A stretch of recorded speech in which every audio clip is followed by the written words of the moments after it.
Hey guys, it's Chris at Highline Guitars. You're watching another one of my YouTube guitar building videos. If you're new to my channel, welcome. I hope that by the end of this video, I'll have said or done something that will encourage you to consider subscribing. What I'm going to be talking about in today's episode is part 11 of my neck through guitar build. And specifically, I'm going to be gluing the body halves to the neck. Now it looks like I've already done this work, but in truth, I have not glued it yet. What you see here is a dry run. I always recommend that you do a dry run when gluing pieces of wood like this together, just to make sure you've got everything set up correctly. And that's especially important with this particular project because of the unique shape of the neck through portion, but also because I'm using these 4-way pressure clamps. And these are a great clamping system for gluing body blanks and that sort of thing together, but they're a little bit awkward in how you use them. So I definitely recommend that you do a dry run just to get a feel and get everything set up correctly before you start to put glue on the wood. Now what I'm going to do is I'm just going to disassemble all this, and then I'm going to start gluing it all together, and I'll let you follow along as I do the work. The clamps that I use are 4-way pressure clamps, and these come as a kit. They include everything except the wood, and they're really easy to put together. But what I really like about these clamps is that they apply pressure from the sides as well as the top and the bottom, and that keeps everything level and in consistent clamping pressure. So they work really well for making blanks. You'll also notice that I'm using the scrap blank portions from when I cut the body halves on my CNC machine. That allows for easier clamping, and so I always like to save those, not only for this purpose, but also for finish testing later on. But since there's going to be some glue squeeze out, I wanted to go ahead and put down some blue painter's tape on my work table just to keep it from getting. Since I had already done a dry run, so to speak, I was pretty confident that I could get everything set up in the right position in order to get maximum clamping performance as I'm gluing the body halves to the neck. Now, it's not really a very complicated process, but like I said, with this type of clamp, it's a good idea to do that dry run just to make sure you know where to place everything and how the clamps themselves are going to work, because you don't want to run into that issue of applying glue and then suddenly realizing you're not really sure how this is all going to work and the best way to position the clamps, because that really is important to get everything positioned correctly in order to get maximum clamping pressure on the neck. So, I made sure that everything was going to fit together just right and it would be in the correct orientation. Then I was ready to start applying the glue. And the glue that I always use is Titebond Original. Sometimes I've used Titebond 2 or 3. It really just depends on what's available, but I really do like the Titebond Original. And you'll notice I'm only applying glue to one of the gluing surfaces. I don't apply it to both gluing surfaces. That's just a complete waste of time and a waste of glue.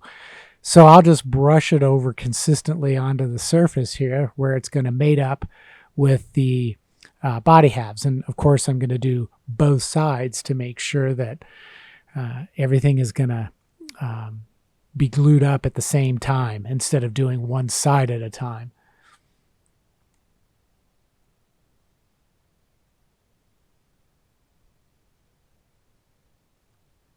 I try to be as neat as I possibly can, but as you can see, glue will drip.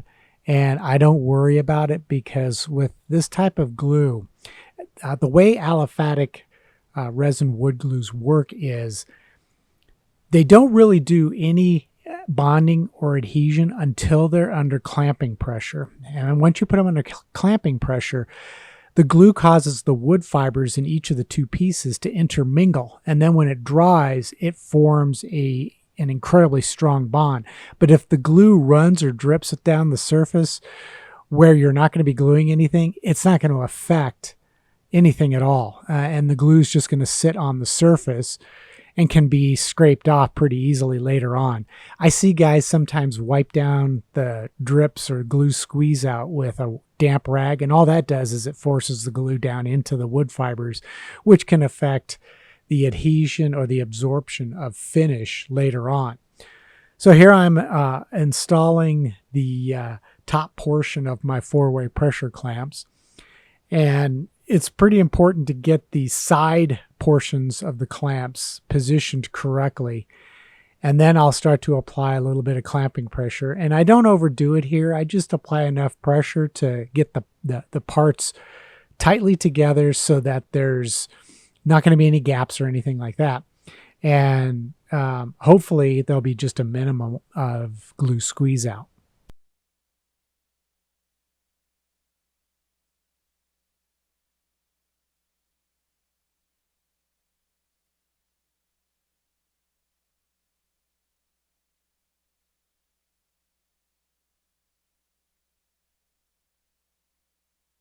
Okay, so I'm going to leave these clamps in place for about an hour or so. Then we'll pull them off and see how it looks.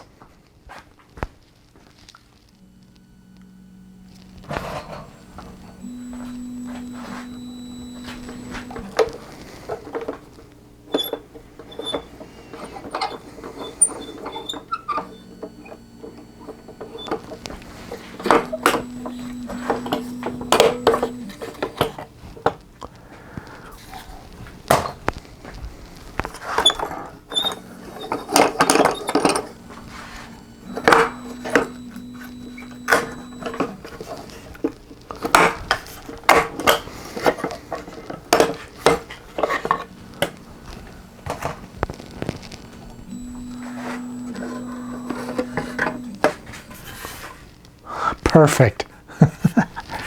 That looks pretty cool. All right, what I need to do now is I need to drill some holes to route the wiring and to install the electronics.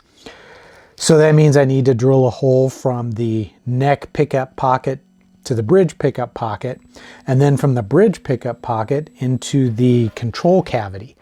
Then I need to drill a hole for the jack as well as for the shafts of my pots and switches. So I've got to figure out a strategy to do this, because with this neck through design, I didn't have access to this area in order to drill the hole that will connect these two pockets. Now there's a couple of ways I could do it. One is I could take my super long brad point drill bit and I could drill from the back straight through and into this cavity. And then I would plug that hole with a maple dowel, sand it smooth, and that's where I would install the strap button to conceal it. Another option is to drill at an angle like so from this pocket down into this pocket. And then I have to drill a hole from here down into the control cavity, which I will drill at an angle with this bit. So first thing I've got to do is clamp the body down so it's not going to move around as I'm working.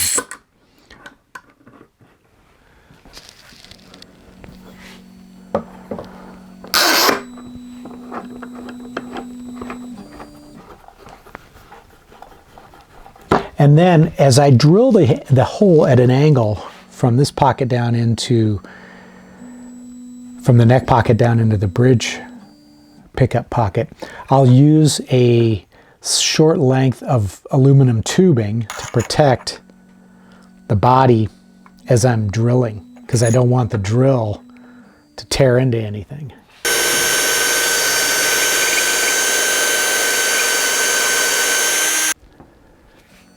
Now what I have to do is drill from this side at the same angle to match this hole, and then the two will meet up.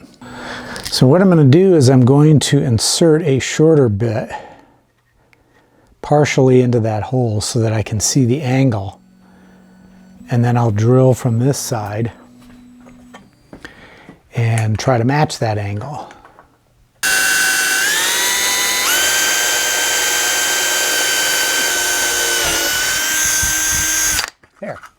hit it.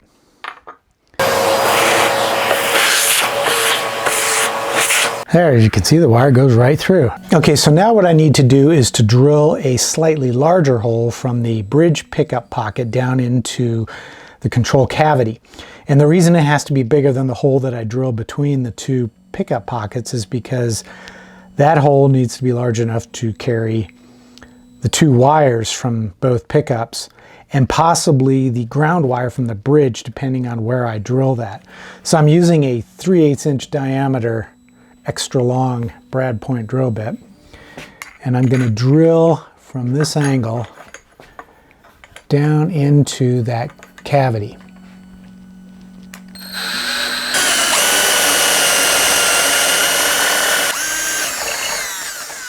There we go.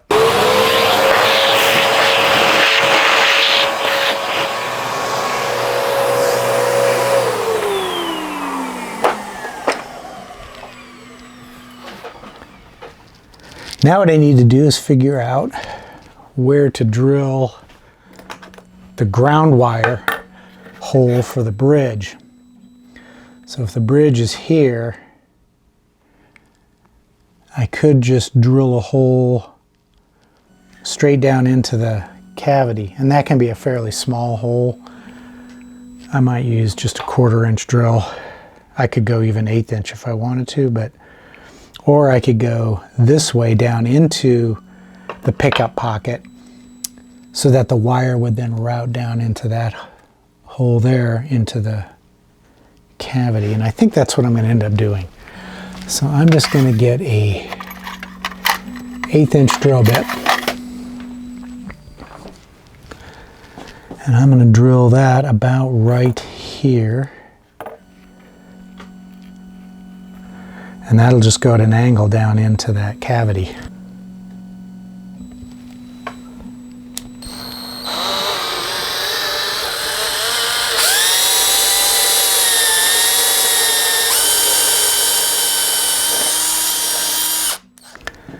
Okay, now what I'm going to do is I'm going to drill some 1/8 inch diameter pilot holes in these recesses. Now what these recesses are is it's where I've thinned the wood on the top so that when I install the pots and the switch, the wood is thin enough here for me to fit the shaft through and then attach it on the other side with the mounting nut. I can't make the whole cavity that same thickness because it would be weak in that area, and anything that bumps against this could crack the wood. So I recess just a small area big enough to hold the pots and the switch. And what I'll do is I'll drill that pilot hole right in the center of these little recesses. And this is just an 1/8 inch diameter. And what I'll do is I will enlarge that.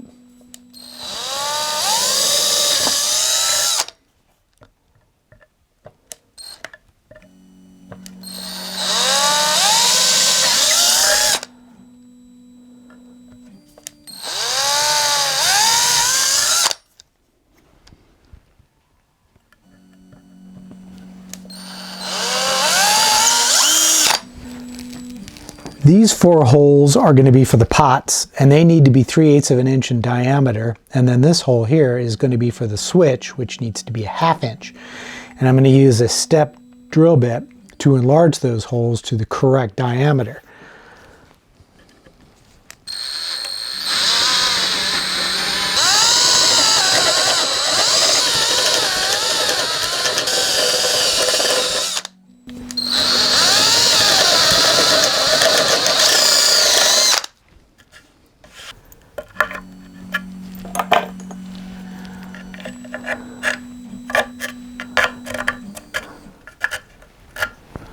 Just right.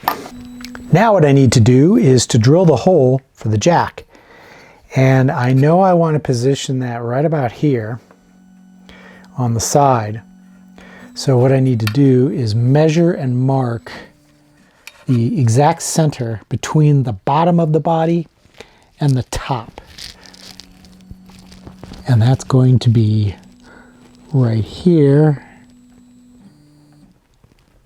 which is The body is, the overall thickness is 1 3/4, so I'll make that mark at 7/8 of an inch up from the bottom and down from the top. That's the exact center. And that's where I'll drill the hole for the jack. And the jacks that I always use are these Switchcraft mono jacks. And they require a hole about 7/8 of an inch in diameter. And I'm going to use a couple of different bits to do that. First, I'm going to drill a pilot hole with an 1/8 inch drill bit. Then I'll come back and drill with the step drill bit all the way up to the 7/8 of an inch dimension, which is the largest step on here. But I can't go all the way through into the control cavity with this. So I'll switch over to a 7/8 inch diameter Forstner bit and drill the rest of the way. That's going to give me the cleanest possible hole as I drill this. And as the old adage goes, measure twice and cut once. So I just want to be absolutely sure that I have this position just right. Because if it isn't, you can see it when you install the jack plate.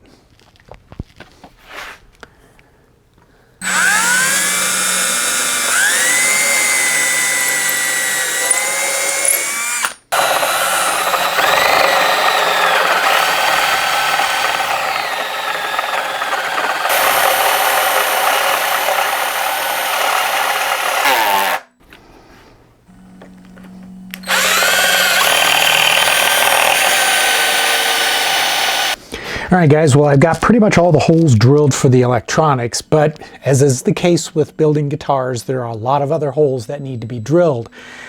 And what I plan to talk about in the next episode, which will be part 12, is how I drill the recess holes for my string-through ferrules. That's a bit more of an involved process. Not very difficult, but just there's more steps involved. So I didn't want to include that in today's episode. I'll just put that off till next week. In the meantime, though, I hope that you got something out of this video and that you enjoyed it. If so, please give it a thumbs up. And if you're new to the channel, I hope that I have done something to earn your subscription. And as always, if you would like to help support the channel, be sure to visit my merch shelf down below the description for this video. There you can purchase plans for building guitars, the tools that I use to make guitars, as well as a few t-shirts. You can also head over to my eGuitar Plans website and purchase the same items there, with the exception of the t-shirts. At any rate, until the next episode, take care, stay safe, and I hope that you'll be back to join me for the next episode.